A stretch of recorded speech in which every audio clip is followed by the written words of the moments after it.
So, Kanye, a day or two ago, I stuck up a video of transfer news and comings and goings and movers and shakers.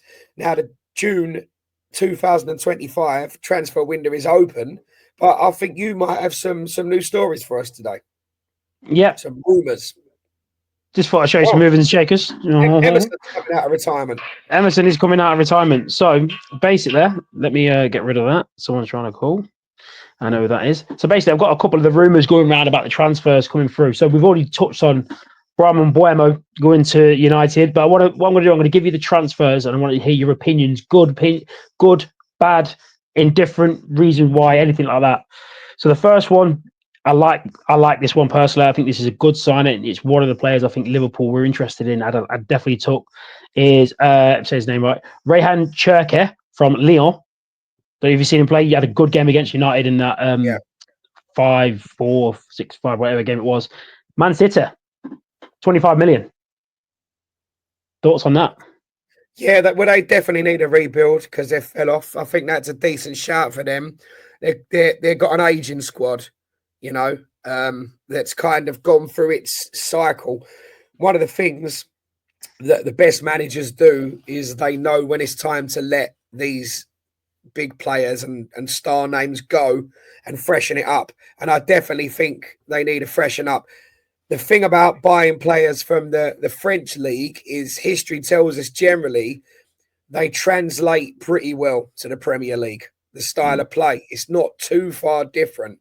Whereas sometimes notoriously players from the Eredivisie in Holland, they don't always hit the ground right. Did you like that pronunciation, by the way? Good shout. I like it. Yeah, they don't always adapt, and we've seen it over the years. Players coming from Italy, people that spring to my mind have been like Shevchenko and Varane and others that haven't necessarily come over and settled. So the French league is a good shout. He could play on the right wing and as a 10, can't he? Yeah, as a 10, you could even do a job up top, but he's best in that 10 position. He's got tricks, he can dribble. Very, very, very good. For 25 million, I thought other teams would be interested, if I'm honest. I'm surprised. Financially struggling. Yeah, I'm surprised, though, that they're not going to be going head-to-head with Liverpool for Florian Wirtz. They were. Wirtz basically said, I want Liverpool. They came in. Liverpool were not interested because they thought he was going to stay, he wanted to stay in Germany. When it became apparent he was open to the move to Liverpool, he only wants to go to Liverpool.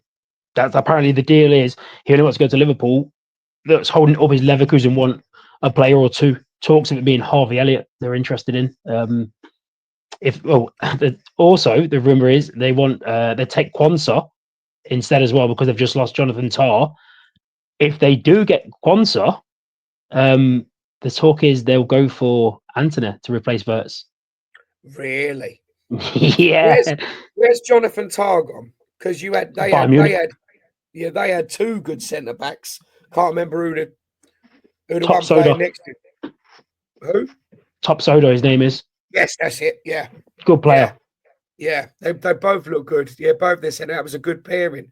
But yeah, that's a good shout for Man City if they can get him in that sort of 10 role, which will open up, I think, opportunities for lesser teams like West Ham and others to maybe go after McAtee because he's then got a lot of potential and he's maybe then not going to get quite so much game time. So I'd quite fancy McAtee on loan.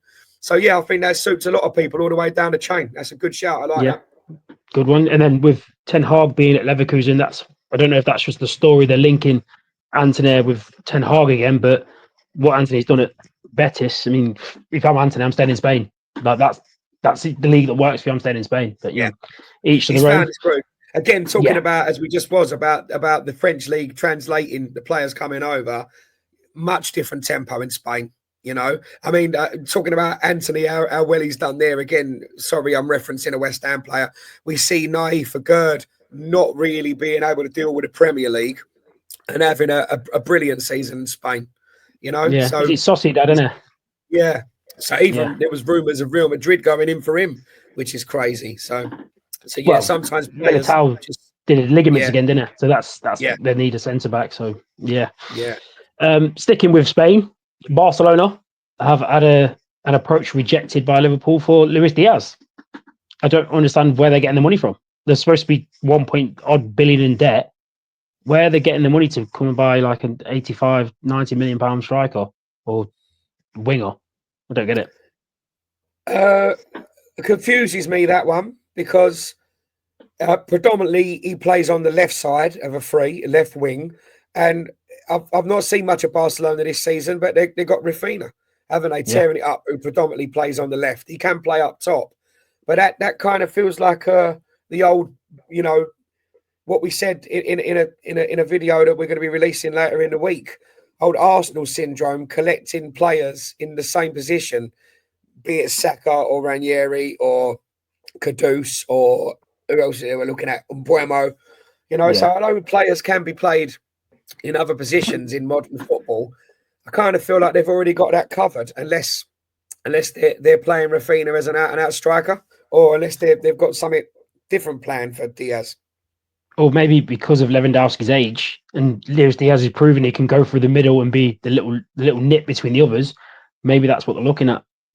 Yeah, but I think of all the options in the world, if you're spending that sort of money, I'm not sure I would take someone who's predominantly played on the left and then replace like someone through the middle. I mean, he can play it there. I mean, do you not think a better option for that, what you're talking about, is not Jota? His injury records hold against him, though. That's always going to be his issue. Surely, that sort of player, or that mold player. Well, the thing is, I think the problem that Barcelona got, I think Barcelona are trying to live out their reputation, where they can flirt with players and do what Real Madrid did, and then offer them money.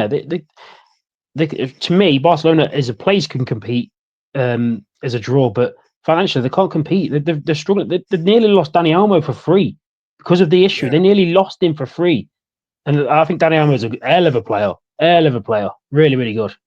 Yeah, but, that's a strange one. Now I can't see that happening. Would you let him go? How much? Everyone's got their if he wanted to.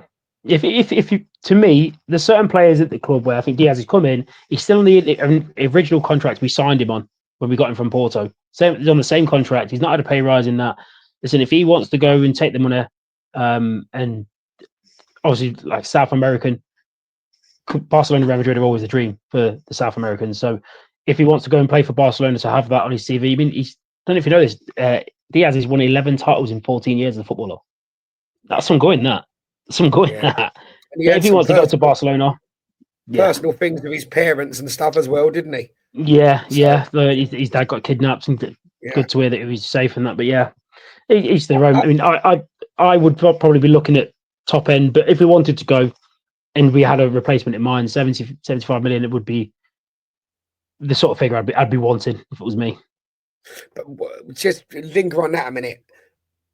Who would you buy for 70 million to replace him? We'd look at other options. I think that you've got so many things to look at. If we had to replace him, I don't think you can replace him for that sort of money. Leads on to what the next one that I was going to bring up. Liverpool apparently are looking at João Pedro from Brighton, along with Arsenal, Chelsea, and Newcastle. Well, they are, and if you haven't seen the transfer roundup I did yesterday, or it might have been the day before by the time this comes out, they're also looking at Belieber, who's a centre back, but they're looking at having him. He could play centre mid and basically be an anchor, which I thought was a strange thing, because I thought this season has really been the emergence of Gravenberch. But with Liverpool in the many competitions we're in, you can't have one position. Every good team that's done successful in multiple, you need two. You need at least two. And I don't like moving McAllister and putting him there. I think McAllister's the thing that sets Grab to me. Yeah, I think McAllister's an 8 because the way he moves the ball is so good. Yeah, I think when we get Wirtz, I think we'll have Wirtz, McAllister. Then he'll play. I think Wirtz will be competing with Szoboszlai, but Wirtz can do a lot of the jobs. He can move the ball and keep us ticking like McAllister does. He can do that the 10 position, be creative and get in the space. Szoboszlai can do the 8 because of his energy and his running. We struggle for that 4, the holding position, or 6 as it's called. I call it a 4 because that's the number I wear when I play there. 6 position. And I think Gravenberch does really well in them positions because he can drop the shoulder, step in, and especially where we're dominating the ball. He's so good on the ball where I still genuinely think I'm surprised we've not gone back in for Zubamenda. But then I also completely understand. Turn us down once, okay, we move on. Yeah. We move on. I've got a little bit of Liverpool transfer news for you. I've heard strong rumours that Darwin Núñez, as he's not got long on his contract now, he's about to get his dream move to Burton Albion. Plus, it was Sutton FC. Yeah, they're also in for him. So they both admire his finishing and think he's about that level. Same sort of level as Trent's defending, really. Do you want to know who is actually on my list of transfer news? You know, he actually apparently is in for Darwin Núñez. Atletico Madrid. That's a shout. The rumor is Atletico Madrid are interested in Darwin Núñez. We're interested in Julian Alvarez. There's talk of maybe a swap deal with some money coming from our side. Well, it's funny with the PSR now, not to harp on about it because we did a whole episode on it. Swap deals don't really happen now officially, but they do. But what would happen is you would do two separate transactions so that you can put it through the books. I think that's a shout because he's a big lump, isn't he? Núñez, he's a big lump, and they're a physical side. Yeah, I think he's a Simeone player. Like, not being stereotypical, but Simeone has that fire, South American fire about him, bit aggressive, but undoubted ability, just rough with certain areas. You know what I mean? And I think in that Atletico team, I think he wouldn't be a Suarez. I think there's only one Suarez, but he would be a version of Suarez. And I think someone like Simeone could bring the best out of Núñez because they don't have a big squad there. And with Liverpool, when we were fighting for the title, there's two players willing to take your place. And it's not that Atletico don't have that. I just think Atletico could use him for horses for courses. Right, go and ruffle feathers against a team. Go and push yourself through the middle and do something. I mean, 100%. As much as Núñez gets abused for his finishing, he finishes badly when he has to think about it. He does something instinctive. It's not like the little lob he did on the goalkeeper, running forward full pelt. Yeah. That's a technique to do. But then around the keeper and hit the post. Players like that, the worst thing for them is when you see them break clean through from the halfway line and they've got 4 or 5 seconds bearing down on goal to think about what they're going to do, as opposed to like you say, the instinct. And another one like that, if it pops up, he's finishing it. If he's running for, well, not now because he can barely walk, but if he's running through on goal, he's likely to hit it straight at the keeper or be caught in two minds or think about a shot and then think about going around the keeper and do neither. You know, but yeah, that's a great shout. That suits Núñez. My instinct was the same as yours. It's a Simeone player. They're a physical team. I could see him. I could see that suiting him. Just, again, the finishing's a thing. But, you know, maybe, I don't know, he might... Horses for courses, different leagues. Could he be a Forlan? Yeah. So we'll fly through the last couple of ones because we're almost hitting the limit. So I'll fly through these ones, see what you think. So Liverpool apparently are contemplating going in for Mark Gahey, with being battled for by Chelsea and Inter Milan as well, apparently. Gahey. Yeah, so Chelsea were very close, apparently, to signing him in the end of the last window, didn't they? And then when it didn't go through, they kind of, out of spite, recalled Chalobah. Yeah, and then cost him within the FA Cup. Unnecessary that. Yeah. So that's a funny one. Gahey. There was Newcastle interested in him as well, weren't there, at one point? Yeah. There was a thing I tagged you in about Newcastle. One of the reasons why they've let their sporting director go, because he didn't have any backup plans. They wanted Gahey, and then his backup plan was Todibo. And it was apparently Eddie Howe's team that said the reputation he's got as a player, we don't want that sort of attitude around our players, around the club. So that's one of the reasons why.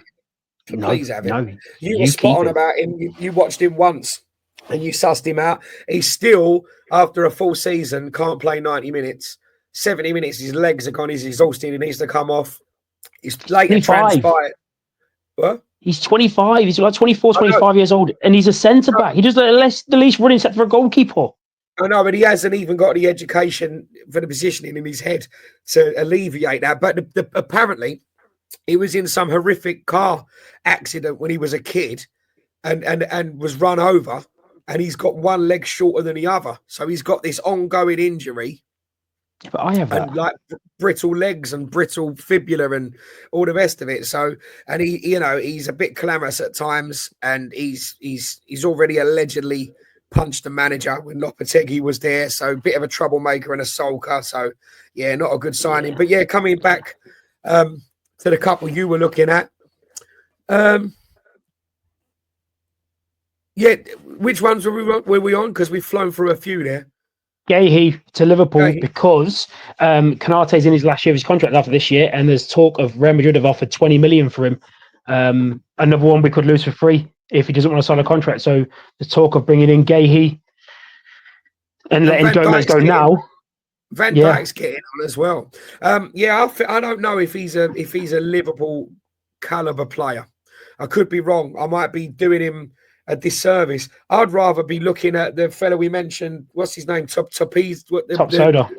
Top Soda. I'd rather him. I think if it's down to me, and Marco won't like this as a Liverpool fan, I'd rather have Bastoni. I think Bastoni is a hell of a player at Inter. Very, very good centre back. Left-footed centre back as well, isn't he? Yeah. I mean, I thought we'd have gone for Dean Huijsen from Bournemouth, to be honest, but yeah. No, if we let Real Madrid have him. One more, last two to cover off for you, Michael. Just quickly, even if this one's a little bit longer because it's transfers. Just quickly, would you consider taking either of Forest's centre backs? Because I think that Murillo's brilliant.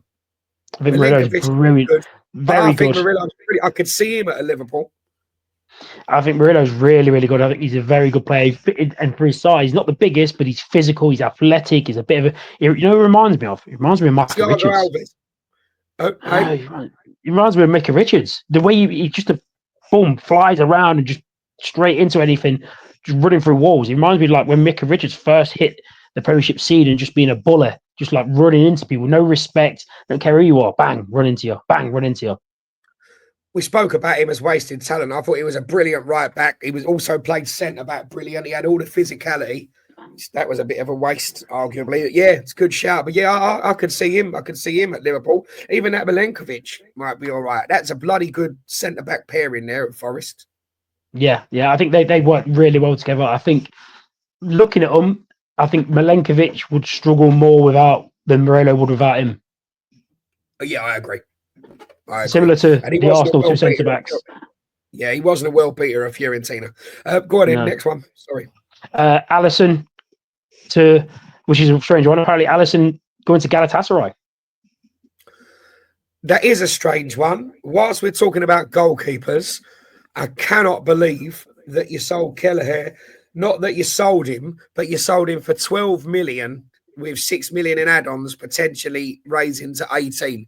Because I think he's much better than that. And when you talk about transfer fees and you talk about paying for potential, I think he's worth well more than that. I would be surprised because I still think Alisson's the best goalkeeper in the league. I still think he is. I was confused, and the only thing I could put it down to is that you'd signed Mamashvili. That's so why maybe they Kelleher go. Yeah, that is the reason why. That is the reason why we let Kelleher go. So basically, Kelleher we're letting him go because he's been loyal to Liverpool, good service. He wants to go and be number one. He deserves to be a number one. He's good enough to be a number one. To me, with this rumour, if we're going to let Alisson go, we don't let Kelleher go. We say to Kelleher, right, we're going to bring Mamashvili in, sign a new contract. You could now battle it out with him. Like it's not like you battle out Alisson, but to me, it doesn't make any sense to let Alisson go. Alisson is, to me, still the best goalkeeper around. But I think Alisson's 32, 33 now. This could be his last one. Yeah. Mamashvili, though, he's been brilliant this year. I think he's just turned 24. He's really good at Valencia. Really, really good. So I think he'll compete for this year. Mamashvili will get the cup games. Alisson will take the league. And then depending on what happens. But we're going back to Kelleher, letting him go for such a low price. Apparently, the reason for that is we have a really good relationship with Brentford already. The rumour is there is some sort of sell-on clause as well that we put in there. It's supposed to be decent amount, like 20% of the next sell-on clause. But yeah, I think I'm surprised he picked Brentford, especially when you consider this talk of Thomas Frank going Tottenham. I'm gutted. I'd have loved him at West Ham. Yeah, I think he did him well at it. You know where I'm surprised at? It sounds weird. I'm very surprised Chelsea weren't interested. Very surprised that Chelsea weren't interested in him. Chelsea have got like Petrovic. He's not the worst keeper, but I don't think he's ready to be number one. Jorgensen, calamitous. He reminds me of David James. And you got Sanchez. I don't know what he does. Like I don't know where the talk of him being so good is. He's trash. I don't think he's good at all. So I think especially if you're going to go and spend 25 million on Mike Maignan from AC Milan, for 25 million you could get Kelleher, and you've got a goalkeeper that's 25, got 10 years in him. I'm surprised that Chelsea didn't consider that's that. A steal and all, 25 million. That's I think it would have been, especially when you consider we paid 72 for Alisson and he transformed us. Yeah. Unbelievable. Definitely rich in the goalkeeper position. Yeah. One more? Is there one more? Transfer room? It's not really a room, obviously. Man City in for Tijani Reinders. Don't know if you've seen much of him play for Milan. No, none at all. Never even heard of him, to be honest. Good player. Very good box-to-boxer. A lot of energy. Very physical. And weirdly enough, he was named Tijani after Tijani Babangida. There you go. Oh, really? Yeah, that's how he got his name, from Tijani Babangida. Yeah. Bloody hell. So is he Cameroonian? No, he's Dutch. Right. He's Dutch. I don't know if Tijani Babangida was Nigerian. So I don't know if it was some sort of his family are Nigerian, but he was named after Babangida. Much like my dog Bobby. He's named after Bobby Firmino, but he's not Brazilian. Who was I thinking of? I was thinking of that Cameroonian team. Roger Miller, Makanaki. There was someone else that Jeremy. Yeah. Pierre Webo. Pierre Wome. What a team. Mate, so some interesting transfer comings and goings there.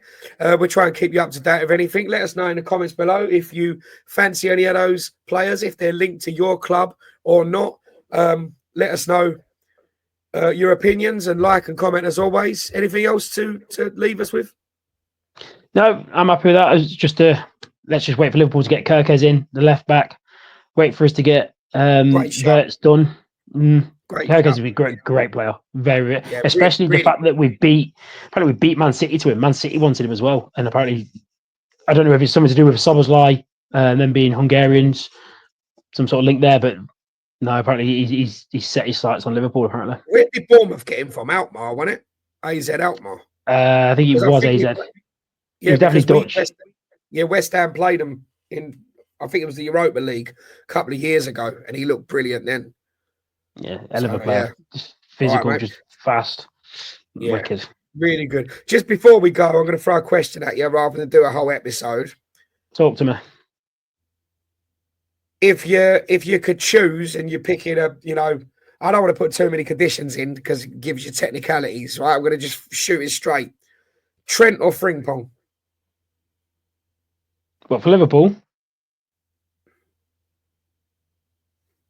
Overall. Or as a player? Overall, Trent. As a player. Trent. Oh, see, we'll have to debate that one. Let's see what everyone else says. See what everyone says. We'll have a little poll. We'll give it a week, and this time next week we'll bring on Trent versus Frimpong. We'll have that conversation. Right, we'll do it. Let us know in the comments below. Till next time, we'll see you soon.